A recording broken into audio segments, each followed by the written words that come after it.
अस्सलाम वालेकुम स्टूडेंट। और आज की ये वीडियो शहादत हुसैन मंटू के ऊपर है। इससे पहले हम प्रेमचंद और किशन चंद के ऊपर हालात ज़िंदगी अपलोड कर चुके हैं। उसकी लिंक के नीचे डिस्क्रिप्शन बॉक्स में दी हुई है। और सब्जेक्ट वाइज भी ये किया हुआ है। MUD 003 जिन लोगों का है उसके सिलेबस में आते हैं शहादत हुसैन मंटू। और जिन लोगों का BUDC 101 है उनके सिलेबस में भी आते हैं। और BUDC 132 है जिन लोगों का, उन लोगों का भी शॉर्ट्स क्वेश्चन में कभी कभी मुख्तसर हालात ज़िंदगी पूछी जाती है। शहादत हुसैन मंटू 11 मई 1912 में पैदा हुए। 1912 को कस्बा सबरला लुधियाना मतलब पंजाब के एक कश्मीरी ख़ानदान में पैदा हुए। उनके वालिद का नाम मौलवी गुलाम हुसैन था। पैदा कहाँ हुए? लुधियाना मतलब पंजाब। और कब हुए? 11 मई 1912 में हुए। और वालिद का नाम क्या है? मौलवी गुलाम हुसैन। उनके वालिद मौलवी गुलाम हुसैन के नाम से मशहूर ज़रूर थे, लेकिन वो किसी मदरसे में मुअल्लिम नहीं थे, बल्कि वो अपने ज़माने में जज के अहद पर फाइज थे, है ना। मिंटू के वालिद मौलवी गुलाम हुसैन एक सख्त गिर इंसान थे। इसीलिए बचपन में मिंटू को बाप का प्यार नहीं मिल सका। मिंटू बेपनाह ज़हीन थे, लेकिन तबीयत में खुलहड़पन था, है ना, जिद्दीपन था। पढ़ाई पर बहुत ध्यान नहीं देते थे। मैट्रिक में 2 बार फेल होने के बाद थर्ड डिवीज़न में पास हुए थे, है ना, थर्ड डिवीज़न में पास हुए थे। काफ़ी ऐसे स्टूडेंट का है कि उसको थोड़ा सा पढ़ने से उसको काफ़ी हो जाता है, लेकिन वो थोड़ा सा जो है वो भी पढ़ते नहीं हैं। तो उसकी वजह से वो क्या है, उसके अंदर एक जिद रहता है कि नहीं हम नहीं पढ़ेंगे, आप पढ़ लिख के क्या कर लेंगे, है ना। इस तरह की जिद होती है, इस तरह की सोच होती है, जिसकी वजह से वो पढ़ते नहीं हैं। ऊपर से घर का माहौल भी होता है कि घर में अगर बच्चों को डांट ये के रखा जाए तो उसमें वो जिदपन आ जाती है, जिद्दीपन, है ना। तो पढ़ाई लिखाई में वो माँ बाप को सख्त नहीं दिखाना चाहिए। उसको जिस तरह की माहौल होना चाहिए पुरसुकून, उस तरह की माहौल रेडी करना चाहिए ताकि बच्चे पढ़ सकें। अभी का माहौल अगर देखते हैं बच्चों के लिए तो काफ़ी अच्छे हैं। अभी माँ बाप जो है काफ़ी ज़्यादा तवज्जो देते हैं अपने बच्चों के ऊपर, है ना। तो 2 बार माध्यमिक में कितना बार, 2 बार फेल होने के बाद वो थर्ड डिवीज़न में, सेकंड डिवीज़न फर्स्ट डिवीज़न में भी नहीं, थर्ड डिवीज़न मतलब लास्ट में वो पास होते हैं। हैरत की बात क्या है, उसने हैरत की बात ये है कि वो जिस सब्जेक्ट में फ़ेल होते वो उर्दू होता है ना। उर्दू में फ़ेल हो जाते थे। लेकिन बाद में शहादत हुसैन मंटू उर्दू के ही इतने बड़े शायर कहलाते हैं, और जो माध्यमिक में उर्दू में फ़ेल हो गए थे। बचपन की कुछ महरूमियों ने उनके अंदर बगावत का जज्बा पैदा कर दिया। मिंटू ने एक तरह से फ़ैसला कर लिया था कि ज़िंदगी को अपनी शर्तों पर जीना है। उन नफ्सियाती पहलू का एक दूसरा हिस्सा लोगों को अपनी तरफ मतवाज़ा करने का शौक़ था। मिंटू कॉलेज के ज़माने में तरह तरह से अफवाहें फैलाकर लोगों को अपनी तरफ मतवाज़ा करता था। कोई उसे नज़रअंदाज करके गुजर जाए, ये मिंटू को पसंद नहीं था। मिंटू के अफसानों में चौंका देने की जो सिलाहियत वो उसी नफ्सियात की वजह से है। अ, किसी किसी के दिमाग में इस तरह का होता है कि मुझे ही हर कोई देखे, मेरी तरह मैं जो बात कर रही हूँ उसको गौर से देखे, मेरी तरह ज़्यादा तवज्जो दे। क्योंकि घर का माहौल उस तरह नहीं था, इसलिए उसके दिमाग में उसी तरह की जो घर घर में उसको ज़्यादा तवज्जो नहीं देती थी। इस वजह से उसका दिमाग में वही सारी चीज़ें होती थी कि मैं कुछ ऐसा काम करूँगी, या फिर वो ऐसा काम कर देता था जिसकी वजह से वो सारे लोग उसी के ऊपर तवज्जो देते थे। काफ़ी सारे ऐसे बच्चे होते कि देख रहे हैं कि मेरे तरफ कोई देख नहीं रहा, तो कोई चीज़ वो फेंक देता ताकि उसकी तरफ सब देखें, है ना। आप अगर देखते होंगे बच्चों में तो ये काफ़ी कॉमन चीज़ है। फिर धीरे धीरे वो उसके अंदर वो अगर रह ही जाता है, अगर वो सही टाइम पे घर वाले ठीक कर लेते हैं, कुछ लोग ठीक कर लेते हैं, कुछ लोग ज़्यादा ये नहीं करते, तो वो उसका दिल और दिमाग में रह जाता है कि मुझे जो काम करूँ वो सब मेरी तरफ देखे। तो यही मंटू के ऊपर था कि वो जब कॉलेज में थे तो तब भी उसने ऐसा कुछ अफ़वाह उड़ा देता था, या फिर ऐसा कुछ बातें कह देती थी ताकि जो कॉलेज की जो स्टूडेंट होते थे उसकी तरफ मतवाज़ा होते थे, है ना। वही सलाहियत जो है लोगों को अपनी तरफ मतवाज़ा करने की सलाहियत उसके अंदर बहुत ज़्यादा थी, जिस वजह से उसके अफ़सानों में कुछ ऐसे रंग होते थे, ऐसी बातें होती थी, ऐसी स्टोरी होती थी कि लोग उसकी तरफ मतवाज़ा होते थे, है ना? मैट्रिक पास करने के बाद मिंटू को मज़ीद तालीम हासिल करने के लिए अलीगढ़ भी भेजा गया, लेकिन कुछ वजूहात के बिना पर वो वापस आ गए। जो माध्यमिक किसी तरह पास करता है उसके बाद वो पढ़ने की और ख्वाहिशमंद रहेंगे। अलीगढ़ से वापस आकर अमृतसर में एफ़ए में दाखिला लिया। एफ़ए में दाखिला तो ले लिया, लेकिन हसूल तालीम में कोई दिलचस्पी उसको नहीं थी, है ना? उसको तालीम में दिलचस्पी नहीं थी क्योंकि उसके घर में बचपन से ही घर में पढ़े लिखे पढ़ाई नहीं की है और किसी तरह उसने माध्यमिक पास की है। उसको लगा कि माध्यमिक पास कर लेना ही बहुत बड़ा काम है, लेकिन उसके घर में जो उसके माँ-बाप थे उसको पढ़ाना चाहते थे। इसी वजह से अलीगढ़ भेजे, लेकिन अलीगढ़ में भी वो कुछ बहाना दे के आ गए। फिर उसने वहीं पर ही जो ये थे वहाँ पर ही एफ़ए में दाखिला लिया, लेकिन उसका पढ़ाई में कहाँ दिल लगता था। उसका तो दिलचस्पी किसी और काम में होती थी। उसी ज़माने में अमृतसर के एक मशहूर होटल सिर अज़ में आना-जाना हुआ। उसी होटल शेर अज़ में बारी अली से मंटू की मुलाकात हुई। बारी अली ने मंटू की अजतरावी कैफ़ियत और उसकी ज़हानियत को पहचान लिया। बारी अली ने शहादत हुस्न नाम के उस नौजवान की सलाहियत पहचानी। बारी अली अखबार मशावत के एडिटर थे।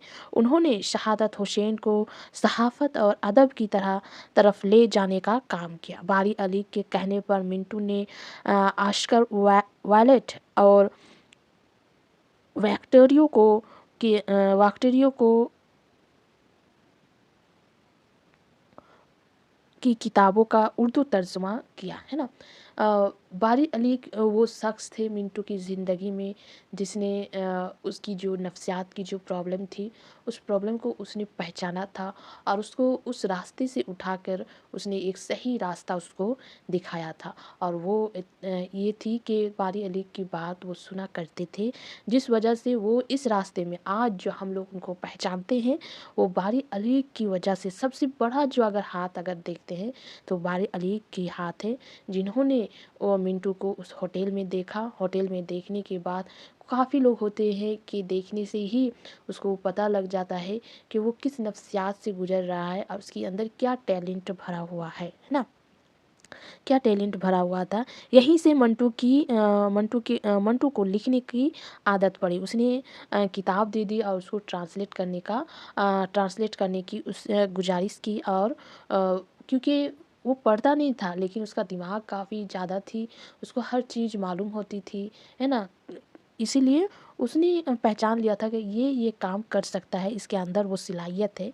इसीलिए बारी अलीक ने वो किताब मिंटू को दिया और उसको ट्रांसलेट करने कहा गया। बारी अलीक जब अखबार मशावत से अलग होकर खल्क से वाबस्ता हुए तो खल्क के पहले ही शुमार में मिंटू का अफसाना तमाशा शाये किया। तमाशा मिंटू का पहला तबईज़ात अफसाना था जो खल्क में शाये हुआ था, है ना? तो बारी अली के कहने पर ही उसने लिखना शुरू किया और उसने लिखने में उसको इतना ज़्यादा पसंद आने लगा कि वो खुद अफ़साना लिखने शुरू किए। 1935 में मिंटू मुंबई चले गए, है ना? मुंबई चले गए। उन दिनों मुंबई की फ़िल्मी दुनिया में उर्दू के शायरों व अदबियों को भरमार थी। मुंबई जाने से पहले ही मिंटू बतौर अफ़साना निगार मशहूर हो चुके थे, है ना? मुंबई में उन्हें पहली मुलाज़मत ₹40 माहाना पर हफ्तावार अखबार पारस में मिली, है ना? ₹40 उस ज़माने में अगर हम ₹40 देखते हैं तो अभी अगर हम उसका हिसाब लगाते हैं तो शायद 40,000 से भी ऊपर होगा। अगर हम हिसाब लगाएँ तो उसको ₹40 अगर महाना मिल रहा था तो काफ़ी ज़्यादा उसको सैलरी मिल रही थी, है ना? हफ्तावार अखबार था, उसमें उसको मुलाज़मत मिली थी। उसके बाद मिंटू जो है नज़ीर लिधवानवी के अखबार मशव्वर के एडिटर बन गए। उसी ज़माने में उन्होंने हुमायूं और आलमगीर के रूसी अदब नंबर मरतब किए। उसके बाद एक के बाद दिगर कई फिल्मी कंपनियों में मुलाज़मत की। उसी दरमियान फ़िल्मों के लिए लिखने के साथ साथ मिंटू ऑल इंडिया रेडियो के लिए भी लिखते रहते थे। कुछ दिनों ऑल इंडिया रेडियो दिल्ली में मुलाज़मत की। मिंटू ऑल इंडिया रेडियो के लिए 100 से ज़्यादा ड्रामे लिखे, लेकिन वो दिल्ली में ज़्यादा दिनों तक रेडियो की मुलाज़मत ना कर सके। अगर आप लोग रेडियो सुने हैं, काफ़ी लोग ऐसे थे कि रेडियो सुनते थे पहले।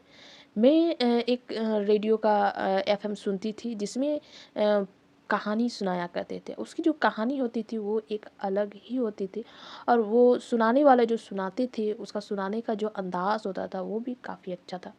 तो ऑल इंडिया रेडियो में ये जैसे मंटू है और काफ़ी सारे लोगों ने काम किए हैं। तो वो जो रेडियो में सुनते थे हम लोग, वो इन्हीं लोगों की तरह रेडियो के लिए अफ़साना ड्रामा लिखा करते थे और उसमें रेडियो में सुनाया करते थे। उसको भी लोग काफ़ी गौर और मतवाजा से सुनते थे। जैसे कि मैं उस रेडियो की काफ़ी ज़्यादा आदत थी, और उसका एक टाइम था जिसकी वजह, जैसे सीरियल का टाइम होता था उस टाइम में, और काफ़ी कोशिशों के बाद मुझे वो नेटवर्क मिलती थी, और थोड़ा सा हिलने की वजह से वो नेटवर्क चली भी जाती थी, और काफ़ी मुश्किल से मुझे वो नेटवर्क मिलती थी। उसका जो स्टोरी होता था वो काफ़ी अलग और काफ़ी अच्छी हुआ करती थी उसमें, जो मैंने सुनी है। तो काफ़ी लोग वैसे होंगे जो रेडियो सुनते थे, रेडियो की आवाज़ सुनते थे, वो शायद ये जानते होंगे कि रेडियो का जो स्टोरी होता था, रेडियो में जो स्टोरी सुनाया करता था वो काफ़ी अच्छी होती थी, जिससे कि मिंटू ने काम किया है, और काफ़ी शायरों ने रेडियो के लिए काम किए, रेडियो के लिए लिखे हैं, है ना। तो मुंबई में शौकत रिजवी, अशोक कुमार और कमाल अमर वही के साथ मिलकर कई फिल्मों के मुकालमे लिखे। उसी दरमियान 1947 मतलब जिस वक्त हम लोगों को आज़ादी मिली, हसूल आज़ादी के साथ मुल्क की तकसीम भी अमल में आया। मिंटू की बीवी और उनके बच्चे पहले से ही लाहौर में थे। मिंटू भी एक रोज़ किसी को कुछ बताए बगैर पाकिस्तान चले गए, है ना। इब्तदा में पाकिस्तान में उनकी आवभगत हुई, क्योंकि वो मशहूर शायर थे और वो वहाँ पहुँचे। कोई भी देखिए, अगर मुंबई का कोई मशहूर एक्टर यहाँ पर ही जैसे मेरे शहर पुरुलिया में आते हैं, तो कुछ दिन ही उसकी आवभगत होगी, फिर वो एक नॉर्मल ज़िंदगी में आ जाएंगे। रोज़ाना उसकी आवभगत लोग नहीं करेंगे। जिस तरह अगर कोई मेहमान है, अगर आपके घर आए हुए हैं, तो आप उसको कम से कम 7 दिन 10 दिन, उसके बाद देख रहे कि वो परमानेंट हमेशा के लिए आए हुए हैं, तब उसकी आवभगत, उसकी खातिरदारी आप कब कर देंगे, क्योंकि आपको मालूम हो जाएगा कि ये तो हमेशा के लिए आए हुए हैं। उसी तरह मंटू के साथ हुआ। जब वो पाकिस्तान गए तो उसकी खूब खातिरदारी हुई, लेकिन मंटू को पाकिस्तानी माशरा बर्दाश्त नहीं कर सका। अफसाना ठंडा गोश्त पर मुकदमा चला, है ना। मंटू को 3 माह की सज़ा और 300 रुपये का जुर्माना भरने पड़ा। ठंडा गोश्त अगर आप लोगों ने पढ़ा है तो आपको पता होगी ठंडा गोश्त का स्टोरी क्या है, थीम क्या है ना। तो जिस वजह से पाकिस्तान का ये जो है उसको सज़ा मिली ठंडा गोश्त लिखने की वजह से, और उसको 300 रुपये का जुर्माना देना पड़ा। मिंटू की बदहाली और शराब नोशी में इजाफा हो गया। उसमें काफ़ी सारी परेशानियां उसको सामना करने पड़ी, है ना। मिंटू पर पागलपन के दौरे पड़ने लगे। जब दिमाग जब काम नहीं करता तो लोग पागल ही हो जाते हैं। मिंटू के लिए वो समाज नाकाबिले बर्दाश्त था, और समाज के लिए अ, सच्चा बेबाक और मुंहफट मंटू नाकाबिले बर्दाश्त था। पाकिस्तान में मिंटू की ज़िंदगी के आखिरी साल बहुत परेशानी में गुजरे, है ना। 1947 के बाद वो पाकिस्तान चले गए, जहाँ पहले से उसकी बीवी बच्चे थे, लेकिन वो एक लिखने वाले इंसान थे, और पाकिस्तान का जो माशरा था, वहाँ का जो माहौल के ऊपर जो लिखते थे, और उसका जो लिखावट था उसमें काफ़ी फ़र्क था। वो जो लिखते थे उसमें पाकिस्तान का जो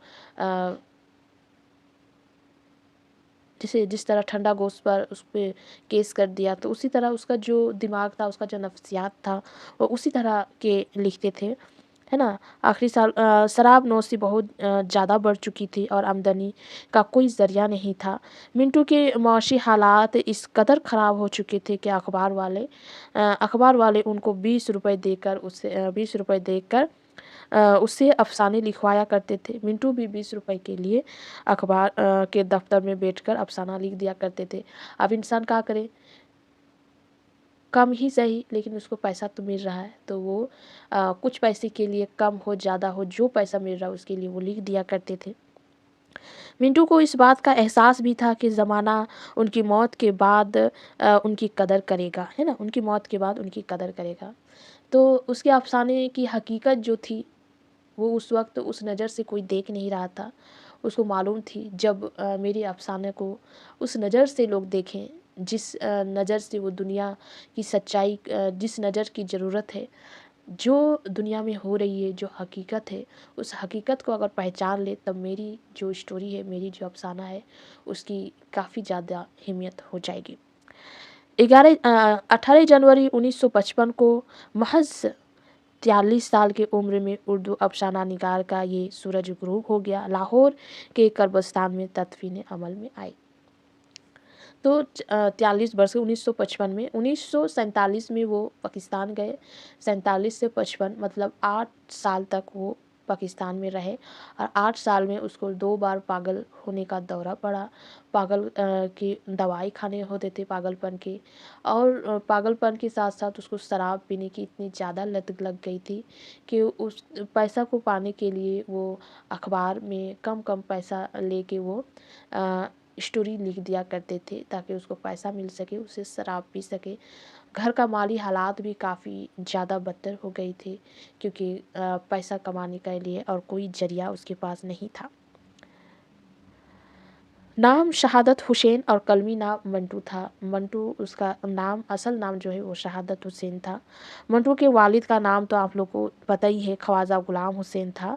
वालदा का नाम सरदार बेगम और दादा का नाम है ख्वाजा जमाल अलाउद्दीन था। मिंटू की शादी 26 अप्रैल 1929 को सफ़िया बेगम बिन्त ख्वाजा कमर अलाउद्दीन से हुई थी, जिससे 4 औलादें थी, एक बेटा अरफ और 3 बेटियां निखत, नुज़हत और नुसरत थी, है ना।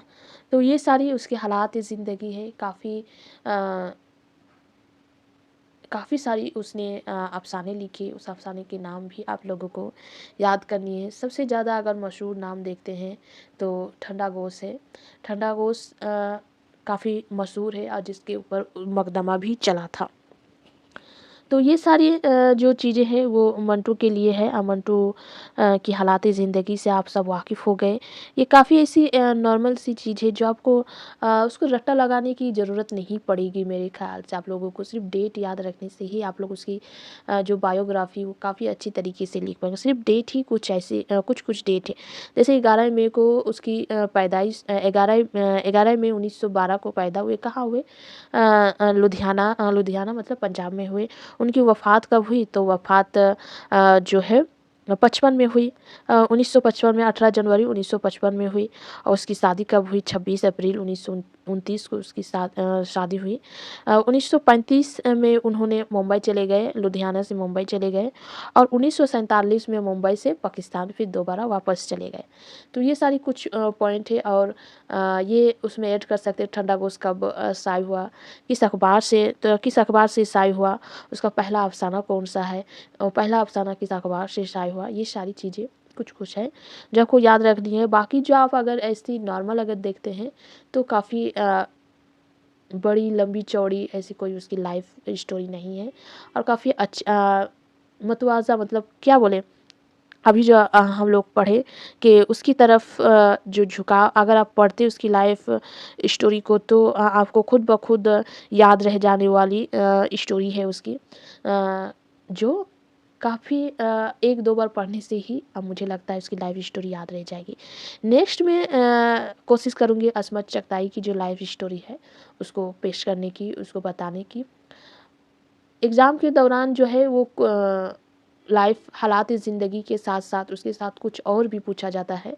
जैसे हालात ज़िंदगी के साथ उसकी अफ़साना निगारी या फिर उसका जो अफ़साना आपके सिलेबस में मौजूद है उसका खुलासा।